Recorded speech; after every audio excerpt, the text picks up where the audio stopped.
আজ শোনাচ্ছি পৌশালী বন্দ্যোপাধ্যায়ের লেখা গল্প ছন্দপতন। কী রে, কতক্ষণ লাগবে তোর আর? স্প্লানেড মেট্রো স্টেশনের বাইরে দাঁড়িয়ে জোজোকে ফোন করল পিদিম। এই তো আর 10 মিনিট, জলদি আয় বলে ফোনটা কেটে দিল পিদিম। প্রায় আধ ঘন্টা হয়ে গেল দাঁড়িয়ে আছে ও, অথচ জোজো এখনও এসে পৌঁছায়নি। ইদানিং এই শনিবার বিকেলেই কেবল দেখা হয় ওদের। তা সত্ত্বেও প্রত্যেকবার দেরি করে আসে জোজো। ছোটবেলা থেকেই একসঙ্গে বড় হয়েছে ওরা। পিদিমের ভালো নাম পদ্মিনী, আর জোজোর পোশাকি নাম তন্ময়। কিন্তু সেই নামে একে অপরকে ডাকা হয়নি কখনো। পিদিমের পাড়াতেই জোজোর মামার বাড়ি।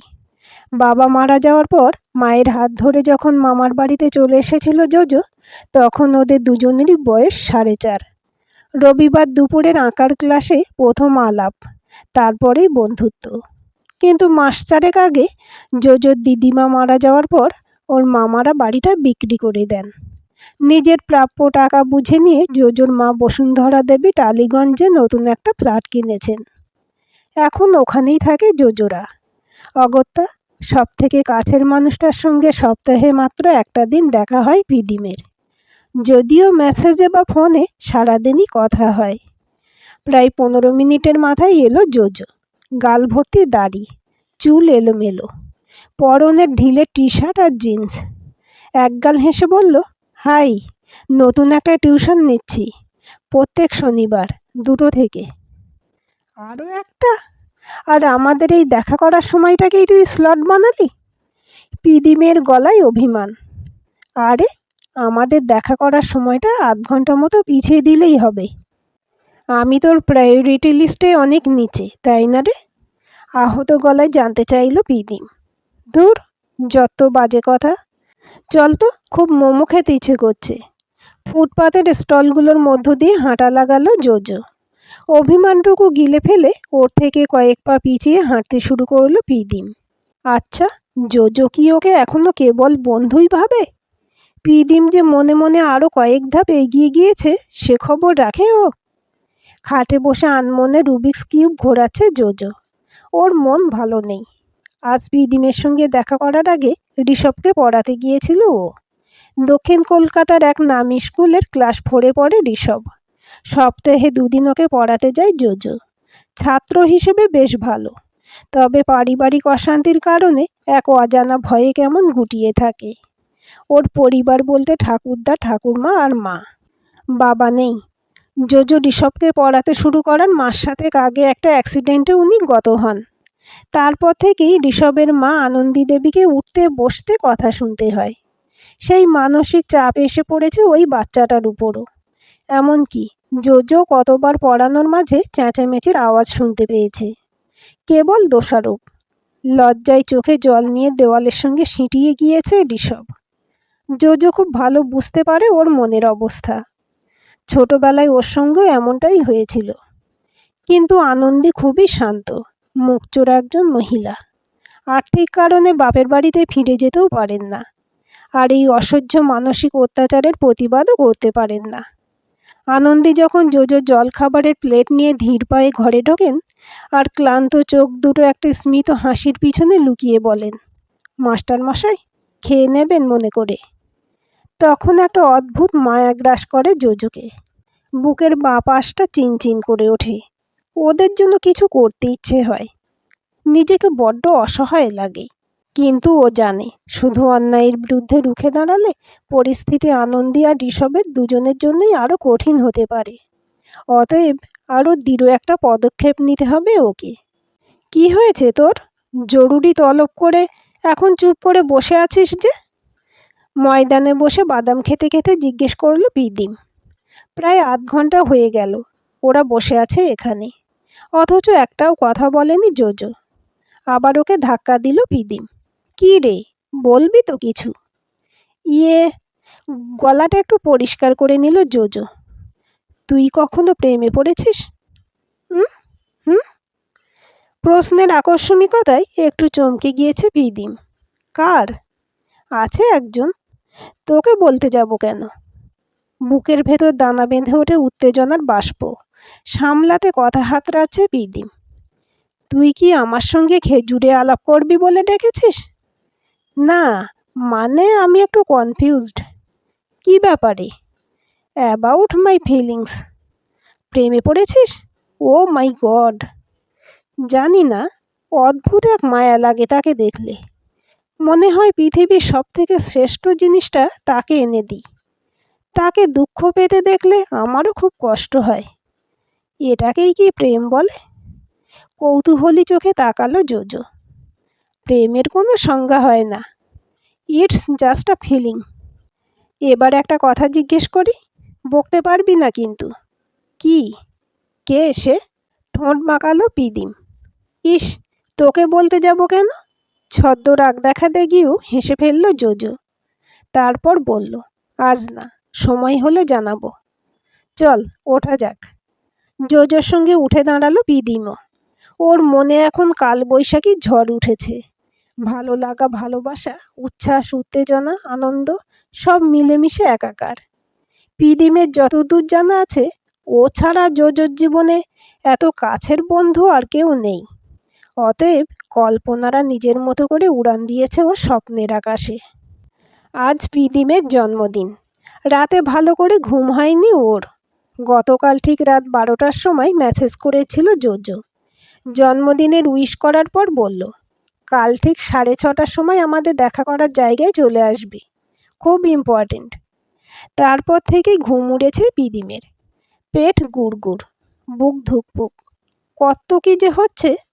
আর ঘড়ির কাঁটাও যেন বড্ড স্লোত আজকে, সময় কাটতেই চাইছে না। মায়ের দেওয়া নেভি ব্লু রঙের পিওসিলটা পরবে আজও, সাজবেও অল্প। আজ ভীষণ ভালো একটা দিন। জোজো না বললেও বেশ বুঝতে পারছে পিদিম, খুব স্পেশাল কিছু একটা হতে চলেছে। তাই দুপুরে মায়ের বানানো পায়েস 5 ভাজা দিয়ে লাঞ্চ সেরে আয়নার সামনে বসে পড়েছে ও। মেকআপ করছে মন দিয়ে। ঠিক 5:30 নাগাদ বাড়ি থেকে বেরিয়ে পড়ল পিদিম। আজ আর মেট্রো না, অ্যাপ ক্যাব নিয়েছে ও। শাড়ি সামলাতে এখনও খুব একটা সরগর নয় ও। এই সময় শহরে জ্যাম হয় একটু বেশি। প্রায় প্রত্যেক সিগন্যালেই দাঁড়াচ্ছে গাড়ি। সেই সঙ্গে অপেক্ষা আর উত্তেজনা বাড়ছে পিদিমের। শেষমেশ 6:15 নাগাদ ধর্মতলায় এসে থামলো গাড়ি। ভাড়া মিটিয়ে নামলো পিদিম। এসে দাঁড়ালো ওদের নির্দিষ্ট জায়গাটায়।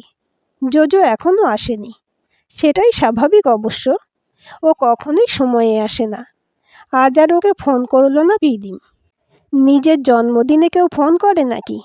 নিয়ম মেনে 1 ঘন্টা পর এলো জোজো। পিঠে বড় একটা ব্যাকপ্যাক, ধোপদুরস্ত জামা কাপড়। পিদিমের চোখে একটু যেন বেমানান ঠেকলো গোটা ব্যাপারটা। তবে ও কিছু বলার আগেই হ্যাপি বার্থডে পিদিম বলে এগিয়ে এলো জোজো।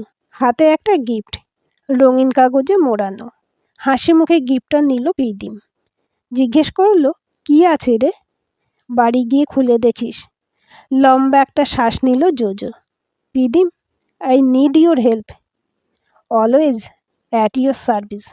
বল, কি হয়েছে? আমি বিয়ে করে ফেলেছি পিদিম। বন্ধুর চোখে চোখ রাখতে পারছে না জোজো। একটা তীব্র অপরাধবোধ গ্রাস করছে ওকে। বিয়ে? বিয়ে করে ফেলেছিস মানে? এই জোজো, ইয়ার কি করছিস আমার সঙ্গে না? বল, মজা করছিস তো? নিজের কানকে বিশ্বাস করতে পারছে না পিদিম। না, সত্যি। তুই একটু রিল্যাক্স কর, আমি বলছি সবটা। জোজোর গলায় অসহায়তা। বল। নিজেকে সামলানোর আপ্রাণ চেষ্টা করছে পিদিম। আমার ছাত্রের মা উইডো ছিলেন। খুব টর্চার করা হতো রে ওকে, বাচ্চাটাকেও।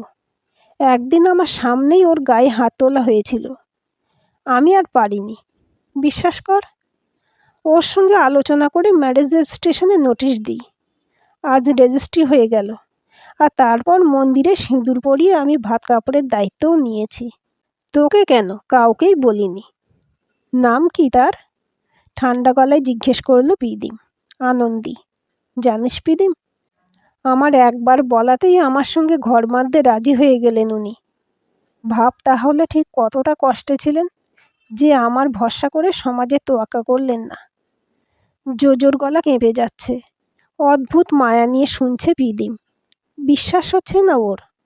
চিরকাল দায়িত্ব এড়িয়ে যাওয়া ছেলেটা এত বড় একটা স্টেপ নিল কি করে?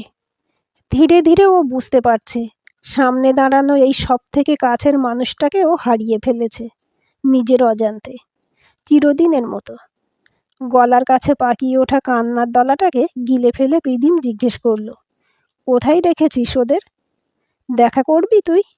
চমকে তাকিয়েছে জোজো। অবশ্যই, যাকে তুই এত ভালোবাসিস তাকে তো আমায় দেখতেই হবে। আয়, ওই তো রাস্তার উল্টো দিকেই দাঁড়িয়ে আছে ওরা। পিছন ফিরে জোর কদমে হাঁটা লাগিয়েছে জোজো। পিদিম অত জোরে হাঁটতে পারছে না, নাকি চাইছে না। আগে কতবার জোজোর সঙ্গে এই রাস্তা দিয়ে গিয়েছে ও, কখনো ঝগড়া করতে করতে, খুনসুটি করতে করতে, গল্প করতে করতে, কখনো বা কেবল হাত ধরে। রাস্তা পেরোতেই চকলেটে মর্ত একটা বাচ্চা ছেলে আর তার মাকে দেখতে পেল পিদিম। পরিচয় করিয়ে দিল জোজো। আনন্দী, এই হলো পদ্মিনী, পিদিম, আমার বেস্ট ফ্রেন্ড। সৌজন্যমূলক মাথা নাড়ল আনন্দী। একটা মিষ্টি হাসি উপহার দিল পিদিমকে। কমলা রঙের শাড়ি পরা শীর্ণ এক মহিলা, দেখলেই বোঝা যায় প্রতি মুহূর্তে সংগ্রাম করে বেঁচে থাকতে হয় ওকে। তবে অদ্ভুত এক মাসুলভ লালিত্য আছে চেহারায়। এই মুহূর্তে আনন্দীর উপর খুব রাগ হওয়া উচিত ছিল পিদিমের, একটু হিংসে, অনেক অভিমান। কিন্তু অদ্ভুতভাবে এখন ওকে খুব জড়িয়ে ধরতে ইচ্ছে করছে পিদিমের। তাই করল পিদিম। এগিয়ে গিয়ে নিজের আলিঙ্গনে জড়িয়ে নিল আনন্দীকে। আনন্দীও সাড়া দিল। জমে থাকা কান্না দিয়ে ভিজিয়ে দিল পিদিমের শাড়ি।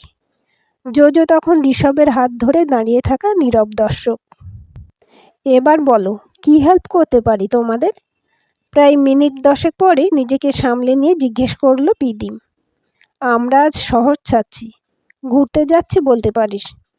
ফিরবো কবে জানি না, পরিস্থিতি একটু সামলে যাক, তারপর ফিরবো।